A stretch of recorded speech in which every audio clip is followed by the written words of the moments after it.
Back to my channel Pinky. আশা করি তোমরা সবাই খুব ভালো আছো আর আমিও খুব ভালো আছি। আর সবাইকে গুড মর্নিং। আজকে একটু দেরিতেই উঠেছি রান্নাবান্না করতে। হাজব্যান্ডকে শুধু ডাল ভাত আর ভাজা দিয়েছি। এই যে সিম আলু ভাজা, টমেটো কাটা আছে, মাছের মাথা দিয়ে টমেটো সর্ষে বাটায় হবে। আর হাজব্যান্ড তো এখন অফিস বেরোবে, ব্যাগ রেডি করে টিফিন এখন অফিস যাবে হাজব্যান্ড।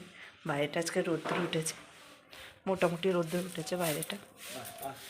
বাইরে শ্বশুর আর রান্না হচ্ছে না, আমার ভিডিও গেম হচ্ছে। শ্বশুর আর মেয়ে বাইরে।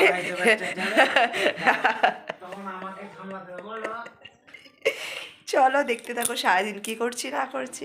আর ভিডিওটা ভালো লাগলে অবশ্যই লাইক ফলো সাবস্ক্রাইব করে দিও। চলো টাটা। সে গিয়ে টমেটো সর্ষে বাটাই হবে। হাজব্যান্ড এই বেরাচ্ছে বা গাড়ি নিয়ে, হাজব্যান্ড ওখানে গাড়ি নিয়ে বেরাচ্ছে। আর এই দেয়ালটা উঠে গেলে আমাদের দরজার সামনে আর রোদ্দুর আসবে না গাড়ি। হাজব্যান্ড চলে গেল, বারবার বন্ধ হয়ে যাচ্ছে গাড়ি, গজামার্কা গাড়ি বন্ধ হয়ে যাচ্ছে। চলো গাইস, চলো ঘর ধরতে কী অবস্থা গাইস দেখো। রান্নাটা করে তবে ঘরটা একদম গোছানো হবে, চেঞ্জ হবে। চলো দেখতে থাকো গাইস, আমি ঝটপট রান্নাটা করে নিই, পরে আবার দেখা হবে তোমাদের সাথে। সাংঘাতিক তেজ, মানে গরমকালে যেরকম রোদ্দুর হয় সেরকম রোদ্দুর। তুমি এতক্ষণ ঠান্ডার মধ্যে ঘরে ছিল বলে একটুখানি রোদ্রে এসি, তাও আমি আড়াল দিয়েছি। রোদ্দুরটা বেশি আমার লাগছে, ওর একটু কমই লাগছে।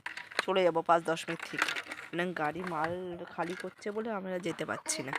ওদের পাশে বাড়ি মাল এসে ইট বালি সব, ওটা ভ্যানগুলি চলে গেলেই আমি আবার উঠবো। চলো, প্রচণ্ড রোদ্দুর গাইছে আজকে, সাংঘাতিক রোদ্দুর। খাইয়ে দাইয়ে মানে খেলছে, বালতি নেবে, ওই বালতি নেবে, বালতি নিয়ে দেখো কি করছে গাইস। দেখো বালতিটা ধরে এবার উঠবে। চলো গাইস, খাওয়ালাম, আমারও খাওয়া হয়ে গেছে। দারুকে খেতে দিয়েছি। শ্বশুরমশাই এখনো আসেনি, শ্বশুরমশাই আসলেই দেখো জল ফেলেছে। গাইস চলো রাখছি গাইস। এই রাস্তার দিকে আসছি, মেয়ে ঠাকুমার সাথে বাপের বাড়িতে গেছে, মা বাড়ি ঘুরতে গেছে, আমি রাস্তার দিকে আসলাম। আর এই মোবাইল থেকে অন্য ভিডিও নেওয়া হচ্ছে, আমার ফোনটা চার্জে বসানো, শাশুড়িমার ফোনটা বের করে ভিডিও বানালাম। এই রাস্তার দিকে এসছি গাইস, চলো দেখতে থাকো। দেখো গাইস পুকুরটা, সূর্য রোদ্দুরটাও খুব সুন্দরই লাগছে গাইস, ওটা খুব সুন্দর লাগছে। বেশি জঙ্গল হলে আর যাবো না গাইস, বেশি জঙ্গল হলে আর যাবো না। এই গ্রামের এই মাটির রাস্তা দিয়ে যাচ্ছি গাইস। চলো, শুধু আমার কথাই শুনতে পাচ্ছে গাছপালা। দেখো গাইস, দেখো মাঠের ভিউটা দেখো গাইস, সর্ষে ক্ষেত। এদিকে আমাদের জায়গা আছে, কোথায় জায়গা আছে সেটা আমি জানি না। চলো, আলু ক্ষেত হয়েছে গাইস, দেখো দেখো, এটা মনে হয় ফুলকপি হচ্ছে গাইস, ফুলকপি বাঁধাকপি সব।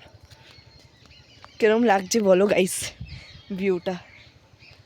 তেমন তো কিছু নেই, সর্ষে ক্ষেতটা কত সুন্দর লাগছে দেখো গাইস। বেশি দূর অবধি যেতে পারবো না, মেয়েকে রেখে এসছি, শ্বশুরকে জাস্ট বলেই এসছি মাঠে কোনো সময় একদিন আসবো সময় করে এখানে ভিডিও বানাবো। খুব সুন্দর লাগছে দেখো গাইস, খুব সুন্দর লাগছে ভিউটা, এত সুন্দর লাগছে পিছন থেকে দেখো, খুব সুন্দর লাগছে না? একজন থাকলে ক্যামেরা ধরলে কটা রিলস বানানো যেত, যা হোক একা একা তো কিছু হয় না। দেখো গাইস কি সুন্দর লাগছে, বেশি দূর যাবো না গাইস। চলো আজকের জন্য এইটুকুই অ্যাটাচ করে দেবো ভিডিওতে। চলো দেখো কত সুন্দর লাগছে পরিবেশটা, পাখিটা উঠছে আকাশে, কত সুন্দর লাগছে গাইস দেখো।